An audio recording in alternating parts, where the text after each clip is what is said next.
I'm low key. It's called low key. Oh, it's called low key. He low key and still be handsome.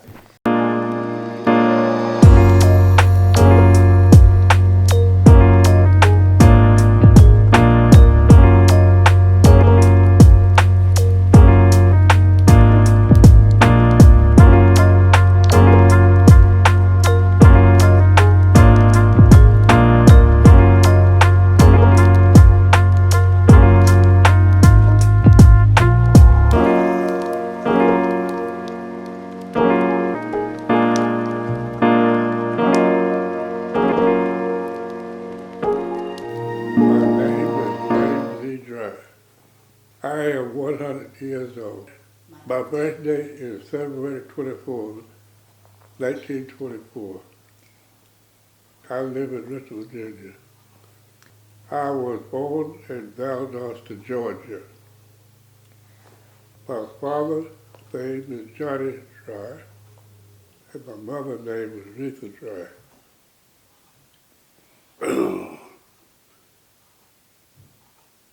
So, We was poor, very poor. My dad was a farmer, and my mama really was a homemaker. So my dad worked in centenarian steel up there when he separated the gum from the rosin. So he worked in that end. and your grandfather was the He's a farmer. farmer. He's a big time farmer. Had cotton, tobacco, and peanut. He wound up buying a lot of land. I think eventually he had about 400 acres. You know, he definitely was a business, and he was unusual for that time in this country. He was farming, working in time. What was your grandfather's name? Jim Henry, the whole story about my grandfather is this. I'm a rooster in North Carolina. I don't know if you're familiar with Tar Heel, but that's what they call North Carolina, Tar Heel State. Because they knew how to build steel and cultivate, get that tar from the pine tree and all that stuff. My grandfather was working for them, so he learned the trade. First they went down to Georgia. I mean, the white folks did, my grandfather working for them, right? When they laid on, my grandfather went back to North Carolina, got some of his brothers, and they came back to Valdosta, Georgia, as a businessman. He started, he had learned the trade for the white folks. He used his family, though, for his, he had no overhead because he used his family to do all the work, like picking cotton and the back and all that stuff, That was his thing. In other words, he learned the trade for the white folks. So that's how he was able to use his family. He accumulated about 400 acres of land. In fact, I got about 6.5 acres down in Atlanta. He left my father left them to me. I'm still paying tax on it. See, my grandfather, he didn't send my dad to school. He couldn't read or write. But fortunately for me, my mother could read a little bit. I think she went to about 4th grade. She could read, and we had lived about 20 miles from the city. There was no school there. So my mama kept on after my dad, so we got to get somewhere there where he just wanted to go to school. So I was about 8 years old before they moved close enough where I could get to school. Meantime, she had taught me all my ABCs, how to count to 100.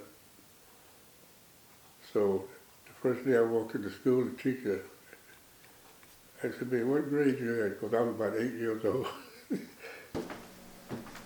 And who was that? This is my mom and dad, What's your mother's name? Retha and Johnny Drye. Retha and Johnny Drye.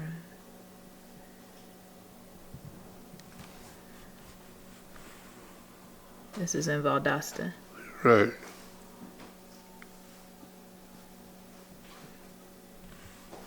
Yes. I said, I haven't been to school.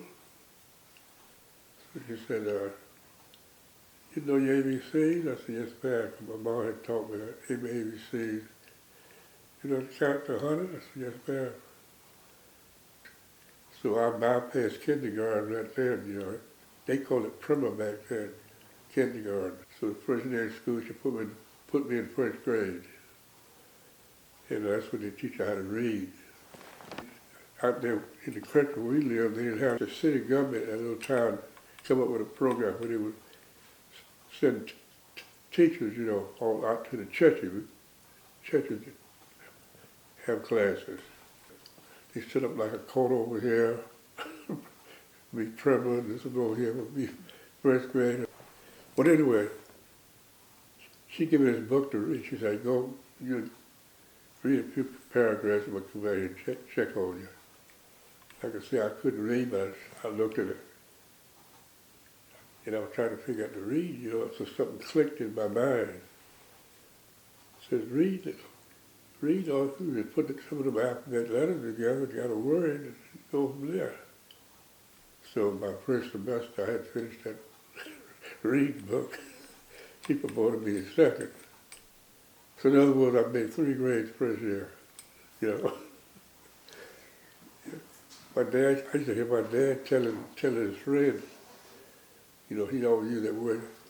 He said, I'm going to send my boy to school. He got a good head on his shoulder. He got a good head on his shoulder. I'm going to send my boy to school. But one thing I'm really proud of, like I said, my dad couldn't read. But he made sure, at least my mama did, made sure that I went to school. That what really did it for me is that GI Bill. The Roosevelt that came out with 1944.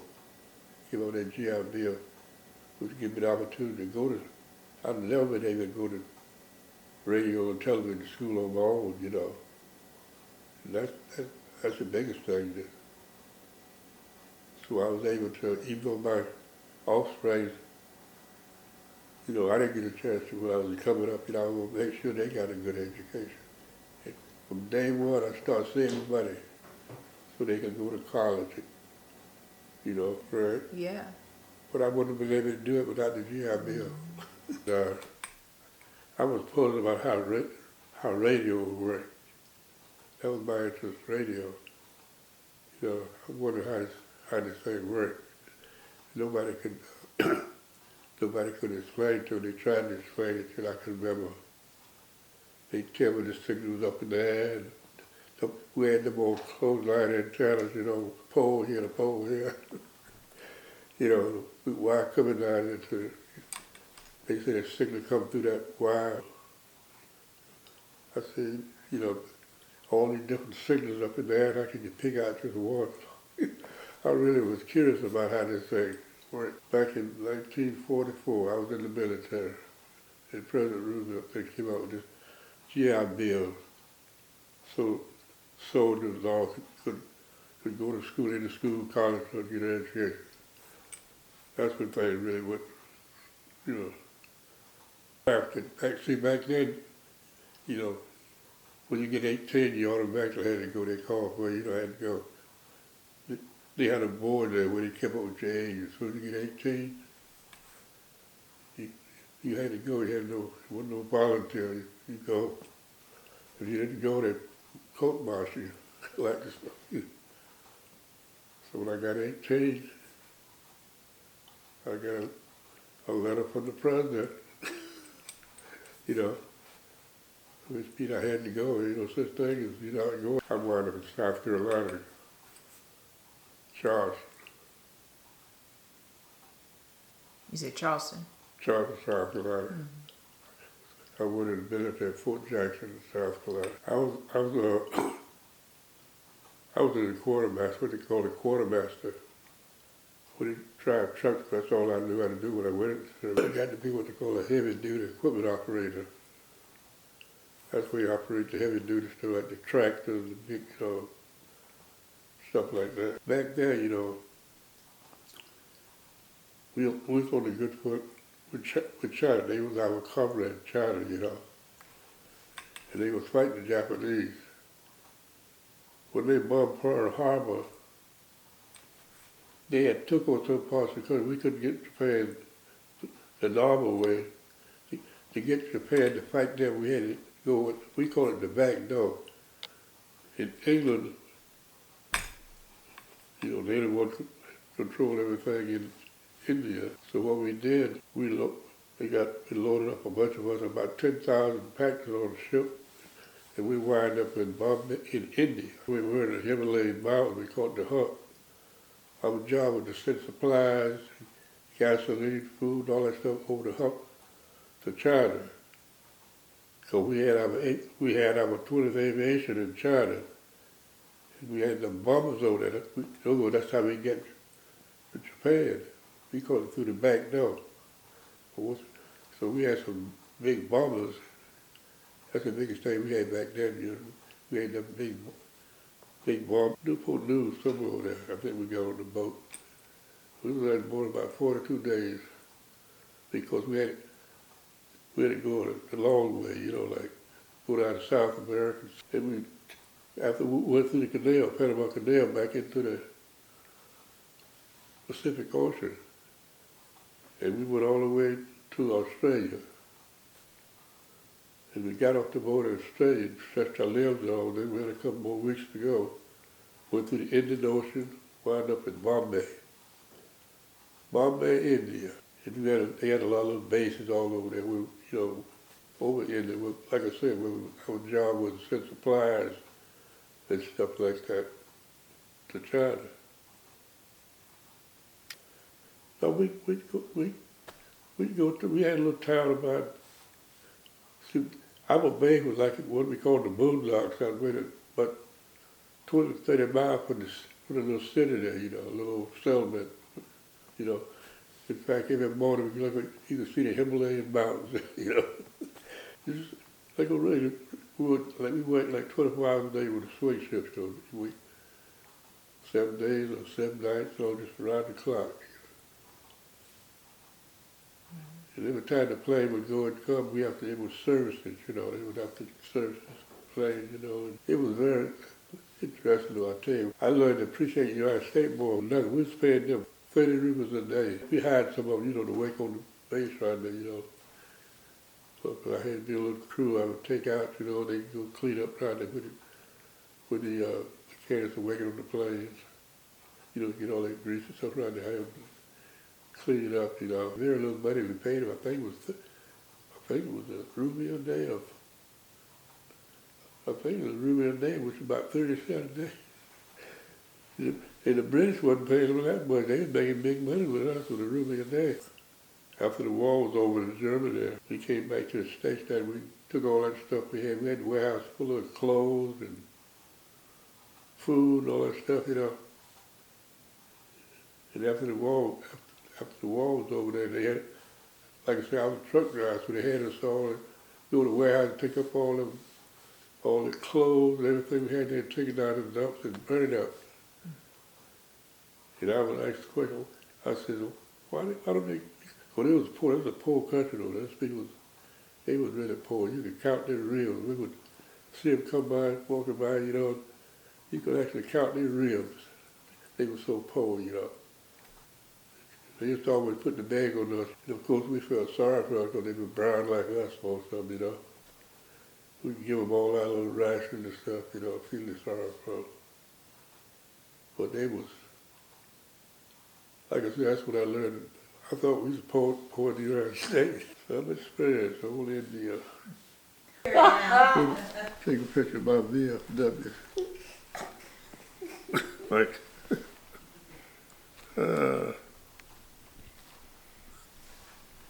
an old straight tiger. I think Nancy looks pretty good. Looks good. It's not too close over your eyes. Is it covering your forehead too much? It's supposed to be down. Nah.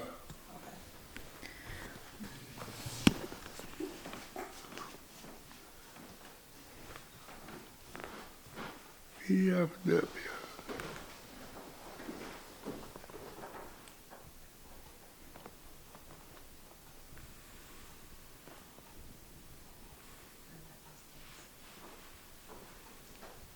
You got a letter from the president celebrating your service on your 100th birthday. This is from President Biden.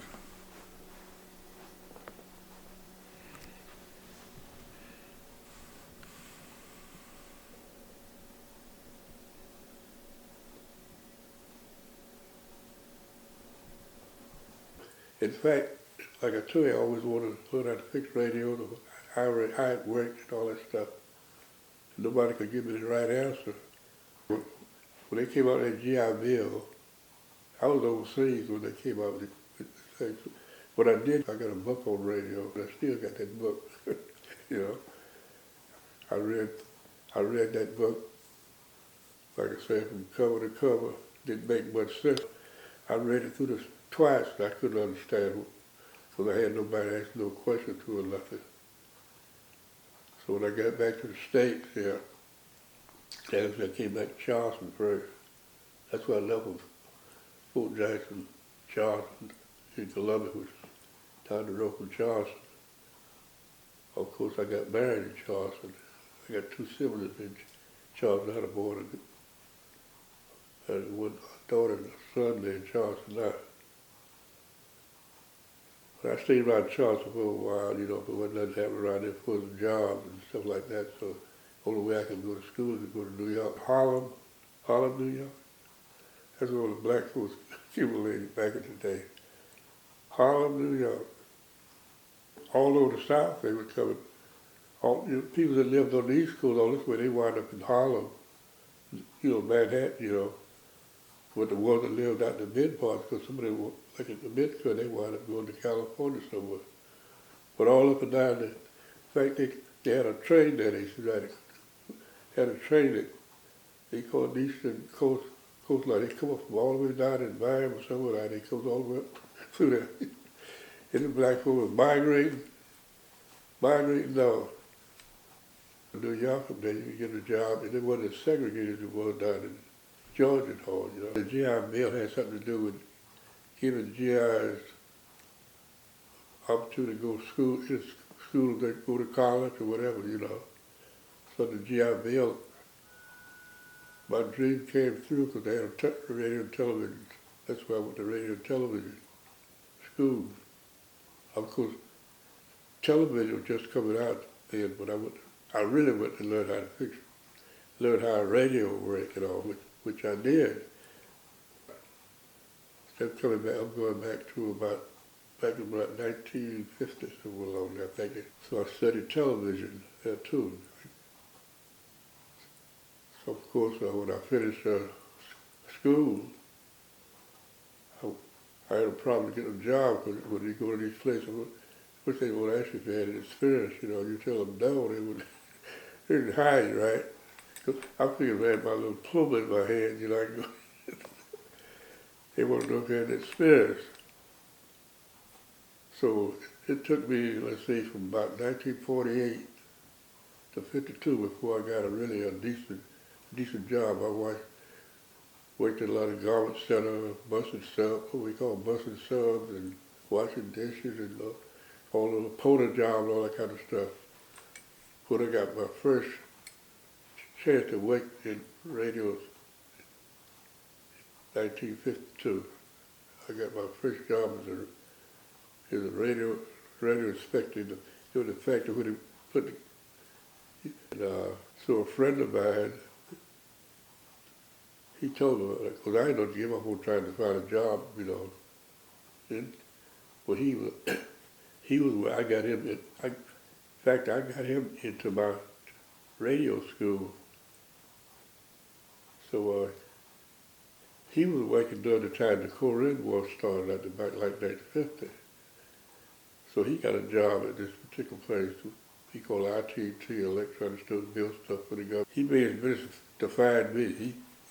He made his business to find me, because I had got him in my school after I had finished that school, but I had introduced him to the schools, which means when the Korean War started in 1950, he got a job at ITT. So he made sure that he would find me, you know, to tell me about it, because I had got him, you know. So he gave me I remember him give me a ticket, tell me how to get to the place, which is over in New Jersey. From, you know, I had to catch a bus from New York City, catch a bus over to Jersey, to big company, TNT, you know. That was my first job, at least I got my first job related to radio. They build this equipment. They had a lot of girls that wired up and all that kind of stuff. Once they finish it, you have to inspect it. So I got a job as a radio inspector. That was my first job, radio inspector. You know, you had to learn the color code and all those things, you know, which I had learned in school. So I was a second class radio inspector. But what happened, you could, when other jobs come out in the plant, and I spent 9 years there, other jobs come on, I would always bid for these jobs, you know. And I worked myself all the way up to, like I said, I was there 9 years. After 9 years, I worked myself from a second class radio test up to a first class transmitter test. When I worked myself up, like I say, from a second class inspector up to a first class test, that's about high as you can go. What the deal was, you know, these big companies, you know, they do that every year. Most of them need to have a layoff or a strike or something, you know. Every time I looked like trying to save a little money, I had to go out on strike, you know. So finally, we heard the government was hiring. The government was hiring technicians. So I bid it for, got me a job working with the government, you know, working in electronics, you know. That's my first job with the government, working for the FAA, which is Federal Aviation Administration. Because I was living in Newark. The young Philip in Harlem, they would party all the time, you know. So I had to get out of New York because, you know, guys I was hanging around with, all we do is party all the time. You know, I got that job at TNT, you know, I had to work sometime on a weekend, and I'd be stayed up all night, then up in the Harlem, but boys party. I said, I got to get out of here because I don't want to lose this job. Now, it took me all these years, 4 years, to find me a decent paying job. It had, you know, so that's why I got out of New York, moved on to New Jersey. That's where I really learned electronics. I learned all that theory. I put that theory together and really put it to practice. And by that, that's how I was able to get a job at the government, you know, working with the FAA. So I was got a job at Newark Airport with the FAA. I started off there as a second class tester, what they call a GS5, second class. Making about $80 every couple of weeks, you know, but I worked myself up, you know. I spent 17 years at Newark Airport. By the time I left out, I was what they call a first class radio top of that job required, like, you know, at the airport where you see the controllers upstairs talking and all that stuff, talking to planes and back and forth. When they have a problem, they call me. I was an electronic. In fact, I came to Richmond as a relief technician because I was saying, first thing I had to do, go down to Oklahoma City, FAA got an academy down in Oklahoma City. You had to go down to the school to learn. Every time something new come out, you had to go down to school to learn about this, you know. And then you have to come back and get certified. Just like you need a driver license to drive, you had to be certified and work on any equipment out there. Make sure you know what you're doing. You know, I was 79. 1979, you left Newark. Right. I came down to Richmond as a relief technician. You know that song that James Brown sang about I don't want nobody to give me that, but open what he said, open the door and I get it myself. You know that song? Yeah. That's my philosophy. You know, it's a lot of opportunity. It was a lot of opportunity available, of course, you know. And I always had in my mind that And I wasn't so dumb that I couldn't learn. I always felt if you can learn, I can learn it too. Maybe I might not learn as well as you, but I just felt that that I could learn. Because I used to work on all kind of stuff. I used to fix, after I finished school, I used to fix the radios, television, washing machine, all this kind of stuff. I used to work on that stuff. How long have you been in Richmond? So you came here in 70, no? 78? We were in Richmond about 41 years. We came in 1979. I was a first class tester up in Newark. So the government, they have a board there, like when jobs come up all over the country, it comes out on this board, and you can bid for it. So when I bid for this, when I saw this job for Richmond, I really hadn't planned to stay here. I was trying to get down to Atlanta, since my home was in Georgia, right? I was trying to get down to Atlanta, But when I saw Richmond on the board, I bid it for Richmond. I said, well, at least that's a step in the right direction. I didn't plan to stay here. But once I got here, and this was a gravy train, like we say here, Richmond was like going from the major league down to the minor leagues. We come down here with only a couple of flights a day, and had my own vehicle, So I still was planning on going on down to Atlanta. This was just but Miss Smart dancing there. She must have been, how old was your dad with you? You about 11, 12 years old? And they said to me, they fell in love with the place. Said, is that true? Said, Yeah. She said, they said, we're not going in the morning. He said, we ain't going nowhere. You want to go, just send us the money. That's what she said. So they liked it around here. I had to learn to like it because up in New York, we got all the majors and stuff up there. I come down here, no major league, nothing. That's why I got into college. We didn't watch no college up there. It's all pro. Yeah, I said, well, what's your teams now? Because this is maybe the DC teams. That's the closest. Those are the closest teams. Yeah, but the Richmond Braves, I had to learn to like it around here, My wife, she didn't care. She long as everybody else was happy, she was happy. So she wanted to go to nursing school. She got to be a nurse. I started working out to the airport out there, This is a release technician. Anything go wrong, they call me. But I had to be certified. This is my wife, Betty Drye.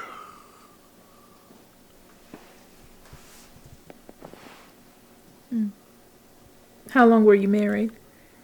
38 years. 38 years. She was a nurse. She was a nurse? Yeah.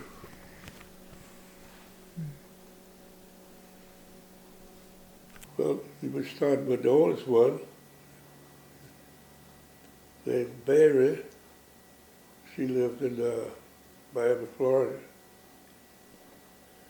Then we got one daughter in Charleston, South Carolina.